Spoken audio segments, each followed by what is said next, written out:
দুনিয়া এটি আমাদের পরীক্ষা ক্ষেত্র। এখানে আমরা হাসি, আনন্দ, সুখ, দুঃখ, ব্যস্ততা, প্রতিযোগিতা আর মোহের মধ্যে ডুবে থাকি। আমরা ভাবি এই দুনিয়ায় সব, অথচ এই দুনিয়ার জীবন কতই না ক্ষণস্থায়ী। এক মুহূর্ত আগেও যে মানুষ হেঁটে বেড়াতো, কথা বলতো, স্বপ্ন দেখত, এক মুহূর্ত পর সে নিস্তব্ধ হয়ে শুয়ে থাকে খবরে। দুনিয়া সময়ের সঙ্গে প্রতারণা।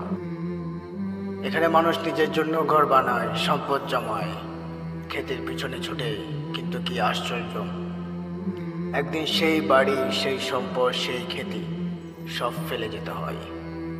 মৃত্যুর ফেরেশতা যখন কারো জান কবজ করতে আসে, তখন সে বলতে পারে না, আমাকে একটু সময় দাও, আমি কিছু ভালো আমল করে নিই। আল্লাহ তাআলা বলেন, প্রত্যেক প্রাণীকে মৃত্যুর স্বাদ গ্রহণ করতে হবে, আর কিয়ামতের দিন তোমাদের পরিপূর্ণ প্রতিদান দেওয়া হবে। কবর একটি নীরবতার আভাস।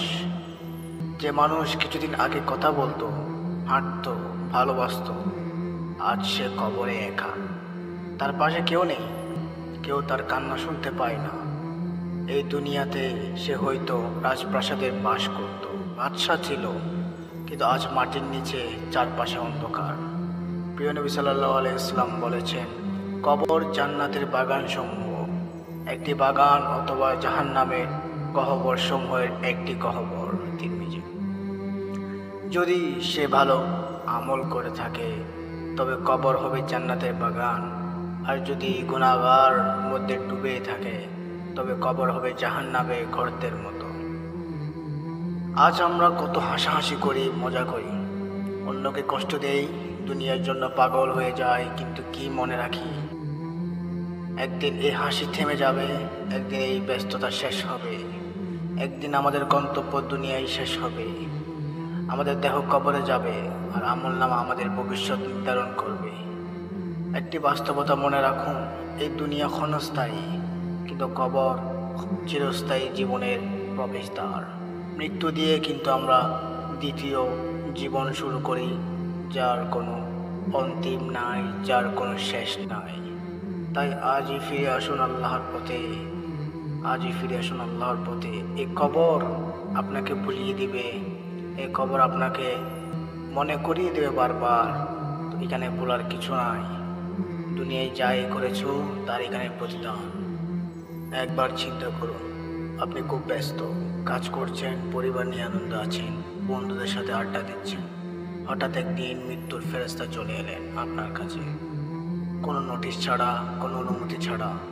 আপনি হয়তো তখন ফোনে কথা বলছেন, কিংবা সোশ্যাল মিডিয়ায় স্ক্রল করছেন, কিংবা দুনিয়ার কোনো চিন্তায় ডুবে আছেন। ঠিক তখনই আপনার আত্মা বের হয়ে যাবে। কোথায় যাবে সে আত্মা? কি হবে তারপর? আমরা কি একবারে ভেবে দেখি? দুনিয়া ধোঁকার জগৎ। এই দুনিয়ার জীবন আমাদের এমনভাবে ব্যস্ত করে রেখেছে, আমরা ভুলে যাই এই জীবন চিরস্থায়ী নয়। জন্ম যখন নিয়েছি, মৃত্যু অনিবার্যই। আমরা নতুন কাপড় কিনি, নতুন গাড়ি কিনি, বড় বড় স্বপ্ন দেখি, কিন্তু মৃত্যুর কথা একবার মনে আসে না।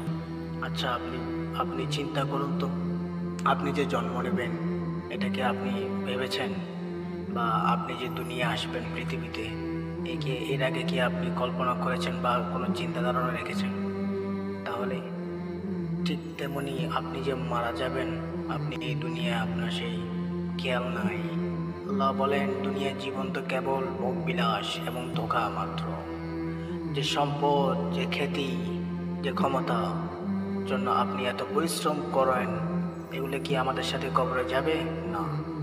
কবরে আমাদের সাথে যাবে শুধুমাত্র আমাদের আমল, ভালো বা খারাপ যাই হোক না কেন। মৃত্যুর পর আমাদের সবাইকে কবরে শুইয়ে দেওয়া হবে। তখন পরিবার কেউ আমাদের পাশে থাকবে না, কেউ কাঁধে হাত রেখে বলবে না, আমি তোমার পাশে আছি, বরং সবাই চলে যাবে, আর আপনি একা হয়ে যাবেন। হাদিসে এসেছে, তিনটি জিনিস মৃত ব্যক্তির সাথে কবরে যায়, তার পরিবার, তার সম্পদ, তার আমল। কিন্তু দুইটি ফিরে আসে, একটি থেকে যায়। পরিবারের সম্পদ ফিরে আসে, আর আমল থেকে যায়। প্রিয় ভাই ও বোন, একবার ভাবুন, যখন আপনাকে কবরে শোয়ানো হবে, তখন কি হবে? আপনার চোখ বন্ধ থাকবে, শরীর ঠান্ডা হয়ে যাবেন। চারপাশে অন্ধকার, সে অন্ধকার কবরে আপনার সাথে থাকবে শুধুমাত্র আপনার আমল। যদি আপনি সালাত আদায় করেছেন, আল্লাহ আদেশ মেনে চলেছেন, তাহলে আপনার কবর জান্নাতের বাগানের মতো হবে। কিন্তু যদি আপনি গুনাহগার জীবন কাটিয়েছেন, তাহলে সেই কবর হবে আযাবের গর্ত। প্রিয় নবী সাল্লাল্লাহু আলাইহি ওয়াসাল্লাম বলেন, কবর প্রথম ধাপ, যদি কেউ সেখানে নিরাপদ থাকে তবে পরবর্তী ধাপগুলো সহজ হবে। কিন্তু যদি সেখানে শাস্তি ভোগ করতে হয়, তবে পরবর্তী ধাপগুলো আরও কঠিন হবে। আমরা কি সেই মুহূর্তের জন্য প্রস্তুতি নিচ্ছি? আজ যদি মৃত্যু এসে যায়, তাহলে আমাদের আমলনামা কেমন হবে? আমরা কি সত্যি প্রস্তুত?